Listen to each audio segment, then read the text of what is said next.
Dude, you look out west and see these funny things falling from the sky?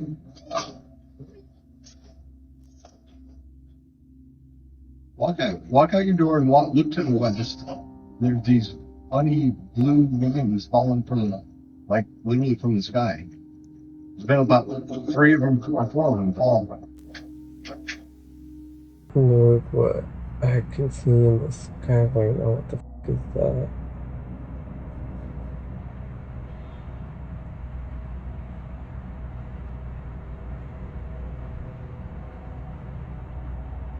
You are looking at once top secret footage from the Cold War, a top secret mission known as Project Iceworm, an operation to build an underground city beneath the ice of Greenland.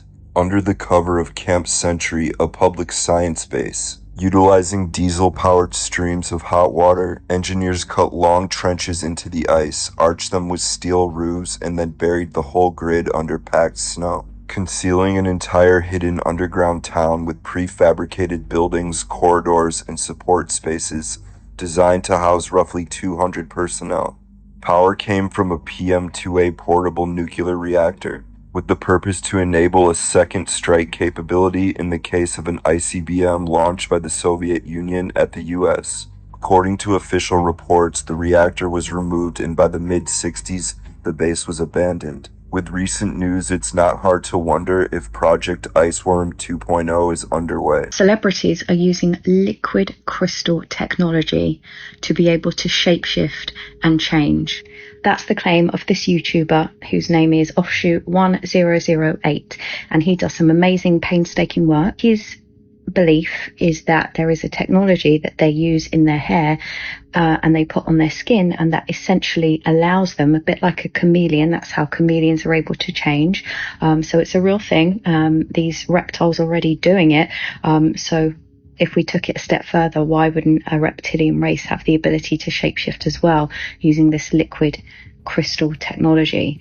And if you can see in his videos, if you want to go ahead, take a look, is on YouTube, you can actually see when he slows it down, you can see the eyes change when they open their mouth. Since everybody is out there noticing the lines in the sky and their relationship to the massive superstorm that's about to hit the United States, I wanted to share with you something very interesting. I'm currently on a world cruise, sailing for over 100 days from Florida to Tokyo, Japan. And you want to know the pisser? I've been sailing for over 20 days as of now. We just left Buenos Aires, Argentina. And since I left Fort Lauderdale, I haven't seen any lines in the sky at all. But funny enough, they were in Fort Lauderdale the day we left. And I put together a little slideshow here of all the places that we've visited so far and how the skies looked, with no lines whatsoever. Call them contrails or call them whatever you want. But since I left the United States and its airspace, I haven't seen them at all. And isn't it funny that sailing for over 20 days past some of the biggest and most populated cities in the world, like Rio de Janeiro and Buenos Aires, with major airports and major air traffic, I haven't seen anything. Down here, the skies are beautiful and blue, and the clouds are puffy and white, just as you would expect them out of nature. And our next stops are the Falkland Islands and Antarctica. And I'll keep you up to date if I see anything, but I highly doubt that I will. Just something to keep in mind, that once you get the opportunity to travel and sail around the world, it becomes very obvious to see with your own eyes just how much they are lying to you. Gap is getting paid by Sam Altman for your biometric information. I thought you should know that. As a recap, this orb is Sam Altman's solution to verify that you're human, when AI is indistinguishable. But what the hell is a device that takes photographs of your eyes doing in a store that sells jeans? According to this plaque, it's harmless. They're both San Francisco-based companies just showing each other some love. When reporter Sydney Hayes asked in person, this is the response you got. I think you're asking too many questions. You're getting into the gap of it all. Oh, those are very legitimate questions given the individuals in this picture. We have the president and CEO of Gap Inc., the president and CEO of Gap Brand, and you probably know this guy is Zach Posen, who's the chief creative officer. So even though it's only in one store in San Francisco, that is not the goal. And World will tell you that back in September, they launched this partner program. Their goal is to have an extensive retail presence because they want every single human being to have their photograph taken of their eyes so they can verify that they're human. It lists 3 benefits, but the reality is the second one, it's all money. They're getting paid for every single human being who verifies themselves with the orb in their stores. This is potential big source of revenue for a brand that has over 3,500 brick and mortar stores. I don't see any disclosure that they're being paid. Isn't that an FTC violation? Even if there were a disclosure, we still need clear rules on where you can put these things. So in addition to their flagship stores, which is fine, you find them at partners like Razer, or for any random person who purchases them and puts them in a place of business. And that's the reason you may find a biometric device in a Brazilian restaurant in Orlando. And I went even into a place somewhere in the United States where they can manipulate space and time, and I could see what they can do. That's when I went, wow. I saw different doors, right? 2090, the year 2090. I saw the year 2050. I saw the year 1940, and I saw the year 1550. These different doors, right? They had the dates on top. And what I saw was Nordic beings that looked like us. They were in charge of this technology that can go to different times. And we saw people coming back from the 2090s, coming back like with futuristic type of technology and clothes. And they take off their clothes, they go through a tube thing for cleansing, and they come back and they go to another year. The guy that was with me, he said, "Let me get the. We need to get the hell out of here. We can't see this. We need to get the heck out of here, because what we're seeing, I don't think we should be experiencing." This is why nobody talks about the Bermuda Triangle anymore. Yeah, did you hear that they found an underwater UFO base in the Bermuda Triangle? For decades, we've all been wondering what really happens down there. People have blamed things like rogue waves, compass errors, methane bubbles, all of which have caused the disappearance of dozens of ships and planes over the years. But the truth might be way more concerning, because according to an alleged whistleblower leak, the Bermuda Triangle isn't just a ship and plane graveyard. It might just be home to this cloaked UFO facility that may have gotten here through a dimensional portal. Apparently, this isn't even just a base, it's an automated non-human intelligence factory that 3D prints UFOs custom built for different mission types. And it's believed to have been there for thousands of years, powered by massive crystal pyramids on the ocean floor. Now, this all sounds pretty out there, but maybe this could explain things like the electronic fog phenomena that pilots like Bruce Gernon have talked about over the years, along with time anomalies, compasses going haywire, and flights arriving way too early or way too late from their schedule, like time got bent somehow, even though the trip felt normal to the pilot. So if you've ever wondered why Flight 19 vanished, or why navigational instruments have been reported to just shut off on ships and planes, well,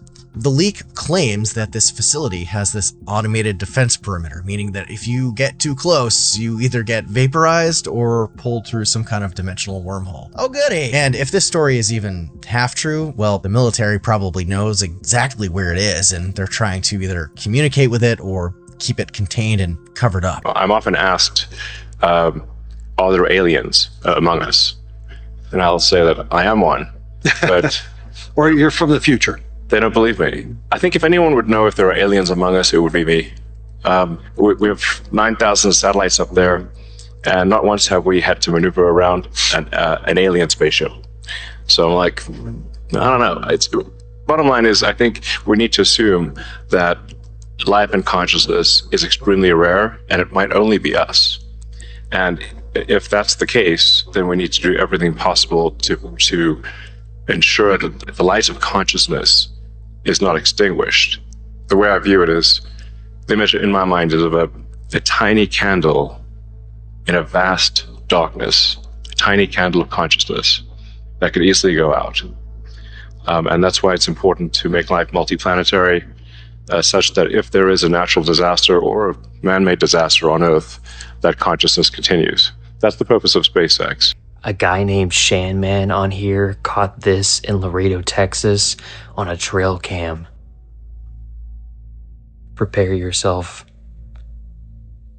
I don't know how they would have faked this, because this thing is floating unless this was edited in, but you can see that the artifacting looks very similar to the artifacting in the rest of the photo.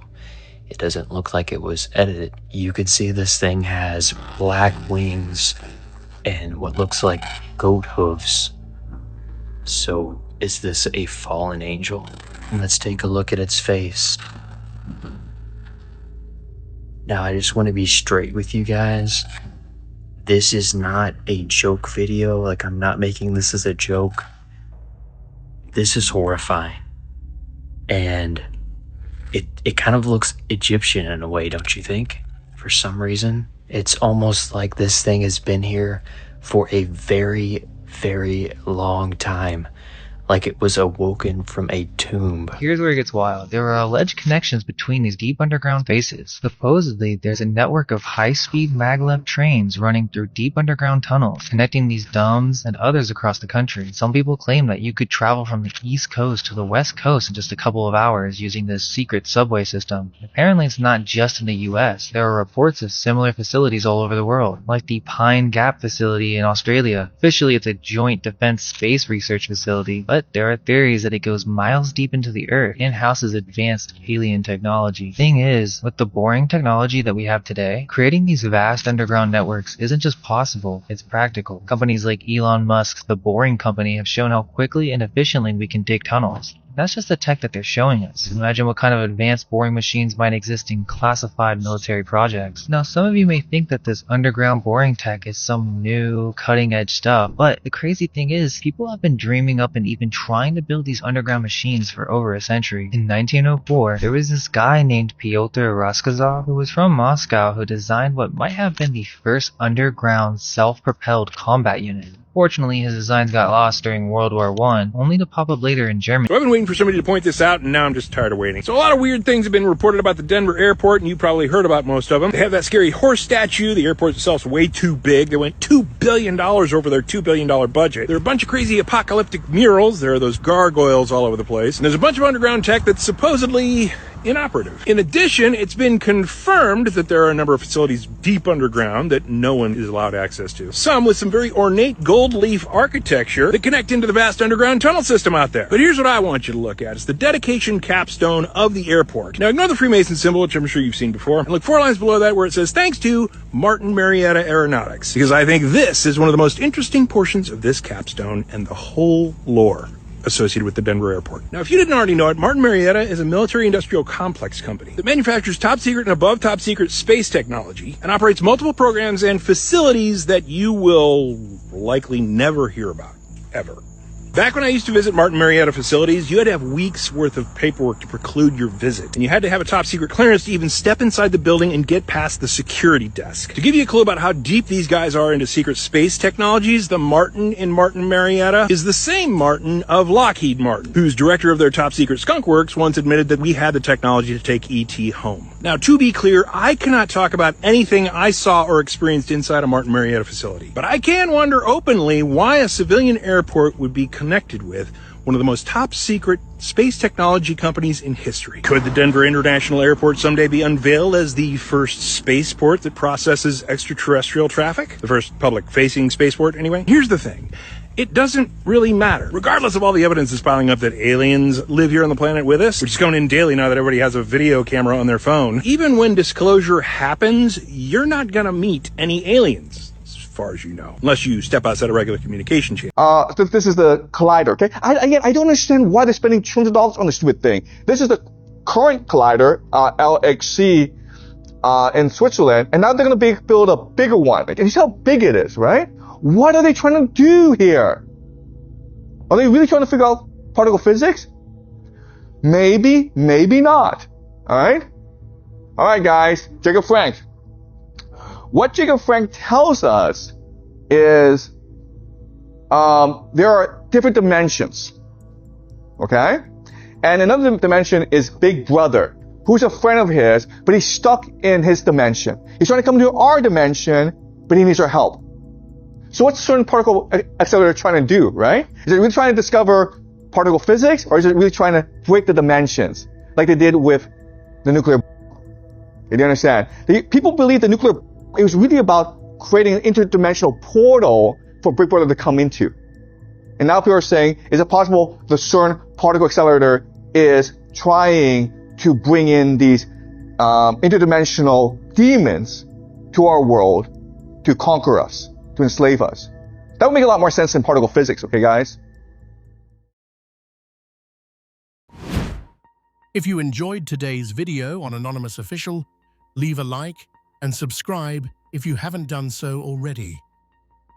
Thanks for watching and sticking with us.